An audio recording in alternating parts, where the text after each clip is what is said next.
The phantom rabbit of Jiquima. In the verdant countryside of Fomento, Cuba, nestled among the rolling hills and lush fields, there lay a quaint town of Jiquima. It was here that Alejandria, affectionately known as Tita by her family, along with her Aunt Petra and cousin Migdalena, found themselves journeying home after a day spent in the bustling market. The sun was beginning its descent, casting long shadows across the dirt road that wound its way through the countryside. Aunt Petra rode ahead on horseback, a picture of grace and poise, while Tita and Migdalia walked side by side, chatting and laughing, their arms laden with the day's purchases. As they approached the bend on the road, Tita's eyes caught sight of an extraordinary creature, a rabbit, white as snow, but the size that rivaled that of a possum. Its fur shimmered in the fading light, and it sat by the roadside watching them with an almost regal air. "Look at that beautiful rabbit," Tita exclaimed, her voice filled with wonder.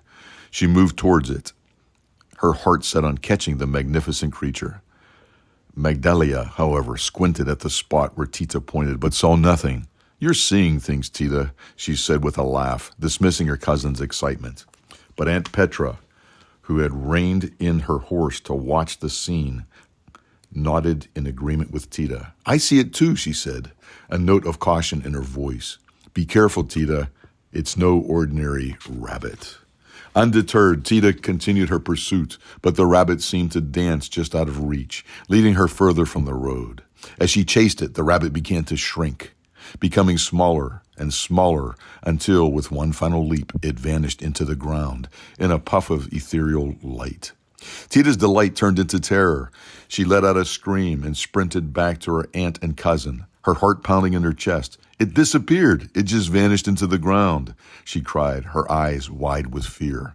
They hurried home, Tita's story spilling out in frantic bursts when they arrived. Her tale of the phantom rabbit was met with a mix of skepticism and awe, but one elderly relative who had listened quietly spoke up with a voice that carried the weight of years. "That was the legendary white monster rabbit," he said, his eyes distant, as if recalling a long-forgotten memory.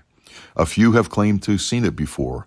It's said to have the spirit of the land, a guardian of sorts, but no one knows for sure what it is or why it appears."